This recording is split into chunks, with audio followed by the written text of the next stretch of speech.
औज़ुबिल्लाहि मिनश्शैतानिर्रजीम बिस्मिल्लाहिर्रहमानिर्रहीम। दोस्तों, उम्मीद है आप खैरियत से होंगे। आज 16 अक्टूबर सन 2020 और आप देख रहे हैं ब्यूटीफुल पाकिस्तान यूट्यूब चैनल। उम्मीद है आपने इस चैनल को सब्सक्राइब किया होगा। अगर नहीं किया है तो इसको काइंडली सब्सक्राइब करें। दोस्तों, सन 2020-21 के जो माली साल है उसका पहला क्वार्टर 30 सितंबर को एंड हुआ है। तो आज की वीडियो में हम कोशिश करेंगे कि इस क्वार्टर के दौरान पाकिस्तान की ओवरऑल माशी सूरत हाल कैसी रही है और आगे की क्या प्रोजेक्शंस हैं। तो सबसे पहले अल्लाह ताला का करम है कि जो वबा की खतरनाक सूरत हाल थी, जो पीक को हम टच कर गए थे इन जून 2020, तो उससे हम अल्हम्दुलिल्लाह निकल आए हैं और अब मिनिमम लेवल के ऊपर केसेस रिपोर्ट हो रहे हैं। लेकिन इसके साथ साथ हमें यह नहीं भूलना चाहिए कि ये वायरस अभी कम्प्लीटली ख़त्म नहीं हुआ, कम ज़रूर हुआ है। तो हमें उन SOPs को जो गवर्नमेंट गाहे बगाहे बताती है उन पे हमें अमल करना चाहिए। माशी सूरत हाल के हवाले से एशियन डेवलपमेंट बैंक ने इकनॉमिक रिकवरी जो पैंडेमिक के बाद हुई है उसको देखते हुए ये प्रोजेक्शन की है कि इंशाल्लाह पाकिस्तान तकरीबन इस साल में माली साल 2020-21 में तकरीबन 2% के करीब इसकी ग्रोथ रेट रहेगी, क्योंकि पिछले साल ये -0.4% इसकी ग्रोथ रेट रही थी। तो यहाँ तक बात खुश आइंद है, इसलिए कि एक नेगेटिव फिगर से हम पॉजिटिव फिगर में दाखिल हो रहे हैं। लेकिन ग्रोथ रेट इतनी ज़्यादा इम्प्रेसिव नहीं है जिसको लेकर हम बहुत खुश हो जाएं। पाकिस्तान की जो पॉपुलेशन में ग्रोथ है वो तकरीबन 2.1%, 2.2% के करीब है। इस ग्रोथ को सामने रखें और हम अपना टारगेट ये बनाना चाहते हैं कि जिस स्टेटस के ऊपर इस वक्त चाइना है, यानी चाइना इस वक्त तकरीबन दूसरी बड़ी मईशत होने के साथ साथ पर कैपिटा इनकम के हवाले से भी तकरीबन इन एवरेज दैट इज अराउंड $8,500। लेकिन उनकी कुछ सिटीज हैं जस्ट लाइक शंघाई है, जस्ट लाइक बीजिंग है। इन सिटीज में उनकी पर कैपिटा इनकम तकरीबन $20,000 के करीब बताई जाती है। तो हम बात करते हैं कि जो ओवरऑल एवरेज चाइना की पर कैपिटा इनकम है उसको हम अपना टारगेट रखें तो कितनी ग्रोथ रेट हमें रिक्वायर्ड होगी और कितना अरसा रिक्वायर्ड होगा कि हम चाइना, जो मौजूदा चाइना इस वक्त उस स्टेज तक पहुंच जाए। तो दोस्तों, चूंकि आबादी 2.1% से बढ़ रही है, उसको हम उस फैक्टर को सामने रखें तो तकरीबन जो इकोनॉमिक मॉडल हमने बनाया था उसके मुताबिक हमें 40 साल का अरसा लगेगा अगर हम कंटिन्यूसली 8.5% के अराउंड एनुअल ग्रोथ करें, यानी हमारी ग्रोथ रेट 8.5% के करीब रहे हर साल। तो तकरीबन 40 साल का अरसा, 40 years will take us to reach at this position of China at this point of time.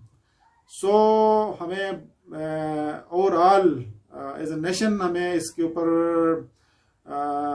मिल के काम करना होगा और इस CPEC के मंसूबे को we should take as a disguise blessing, specially जब ये इकनॉमिक जोन्स वगैरह तामीर होंगे इंशाल्लाह, जिसमें जिसमें रशिया के स्पेशल इकनॉमिक जोन इंशाल्लाह would be the first ever special economic zone under China Pakistan economic corridor.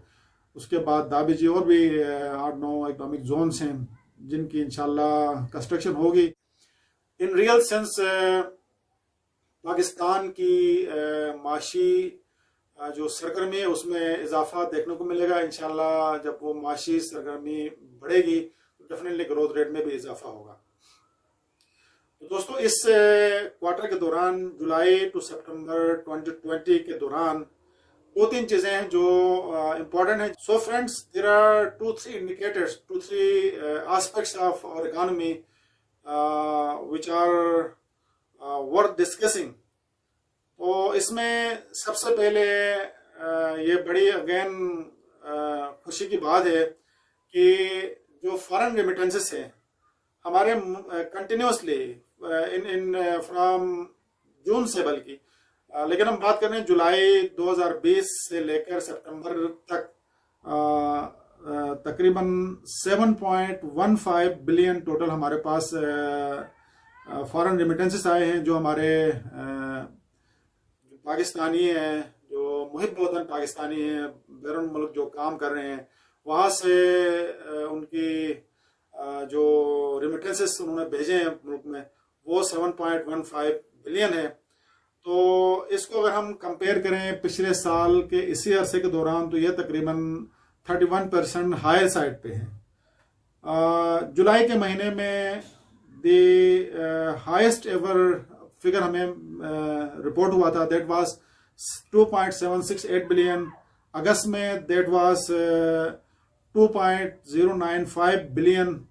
सितंबर में सितंबर का फिगर जुलाई से कम है, but it is again 2.3 billion. So in total that is 7.15 billion.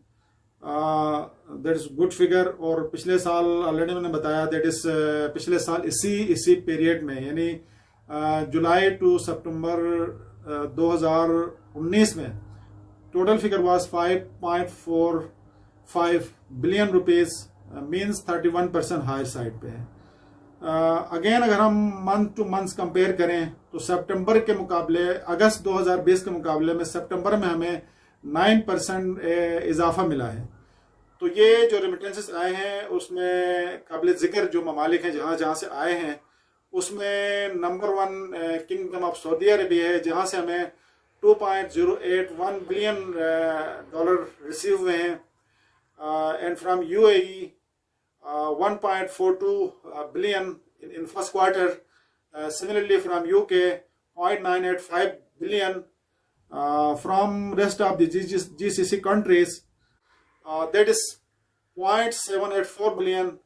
From US 0.633 billion and others 1.243 billion. तो ये मिला के हमें 7.15 बिलियन US डॉलर मौसूल हुए हैं।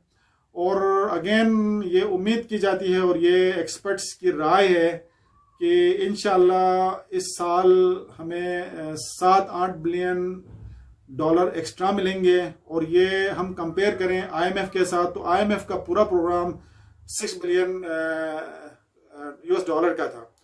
तो अगर ये हमें मिल जाए तो इंशाल्लाह इससे हमें हमारे काफ़ी सारे जो मसाइल हैं, जो स्पेशली एक्सटर्नल अकाउंट्स के हवाले से, वो हमारे रिजॉल्व हो जाएंगे। दोस्तों, दूसरा जो इम्पोर्टेंट मैं समझता हूँ कि जिसको एक गुड ओमेन है, that is the tax collection. FBI ने इस क्वार्टर के दौरान तकरीबन कमोबेश 1 ट्रिलियन का टैक्स कलेक्ट किया है, जो कि इसका जो टारगेट था वो तकरीबन 970 बिलियन का था। उस टारगेट को उन्होंने सरपास किया है। और पिछले साल 2019-20 का जो माली साल था, उस दौरान पहले क्वार्टर में FBI ने 959 बिलियन कलेक्शन की थी, जो कि इस साल 4.1% हायर साइड। इनकम टैक्स की मद में, चूंकि FBI के पास 4 हेड्स हैं जहां से टैक्स कलेक्ट करता है। Number 1 income tax, number 2 sales tax on goods, and number 3 federal excise duty, and number 4 is the custom duty. तो इनकम टैक्स के हेड के अंदर FBI ने 357 बिलियन कलेक्ट किए हैं, जबकि टारगेट इसका था 381.3 बिलियन का। तो इनकम टैक्स में टारगेट मीट नहीं हुआ है। सेल टैक्स में target was 396 billion, whereas collection is 437 billion. Similarly FAD 58 billion collect हुई है। कस्टम ड्यूटी 151 बिलियन हासिल हुई है, जो कि 17 बिलियन हायर साइड पे है टारगेट से। तो उम्मीद की जाती है कि FBI को अपना मोमेंटम मजीद इन्हेंस करना पड़ेगा, क्योंकि इनका जो ओवरऑल साल का टारगेट है, जो टारगेट दिया गया है गवर्नमेंट की तरफ से, दैट इज़ वेरी एम्बिशियस। तो उस टारगेट को हासिल करने के लिए एफबीआर को मज़ीद एफर्ट्स करने पड़ेंगे। और तीसरा पॉइंट है that is again I would like कि उसमें इस साल इम्प्रूवमेंट नज़र नहीं आ रही है, that is the return filing. Return filing पिछले साल जो फर्स्ट क्वार्टर था, जुलाई टू सितंबर, उस दौरान तकरीबन 450,000 रिटर्न्स फाइल हुए थे। इस साल ये 325,000 रिटर्न्स फाइल हुए हैं, जो कि पिछले साल की निस्बत खासे कम है। तो इसमें प्रोबेबली कि जो इनका फॉर्मेट था रिटर्न फाइलिंग का, इनकम टैक्स रिटर्न फाइलिंग का, उसकी फाइनलाइजेशन में थोड़ा टाइम लगा था। ये वजह हो सकती है, लेकिन despite this figure you can say इसमें कमी आई है। तो again this needs to be looked into by the FBR authorities. तो ओवरऑल इंशाल्लाह चीज़ें हमारी स्पेशली सीपेक के हवाले से अगर हमारा मोमेंटम मज़ीद इन्हेंस होता है, रिसेंटली गवादर एयरपोर्ट के हवाले से भी अप्रूवल मिल गई है कि उसकी कंस्ट्रक्शन स्टार्ट हो जाए, और इकनॉमिक जोन्स के हवाले से भी। तो ये उम्मीद की जाती है और वी आर मच ऑप्टिमिस्टिक कि इन डेज टू कम, और अल्लाह का फजल साथ में शामिल रहे और ये पेंडेमिक यहाँ से मुकम्मल तौर पे इसका खात्मा हो जाए पाकिस्तान से, बल्कि दुनिया भर से। तो इंशाल्लाह we will move to better future.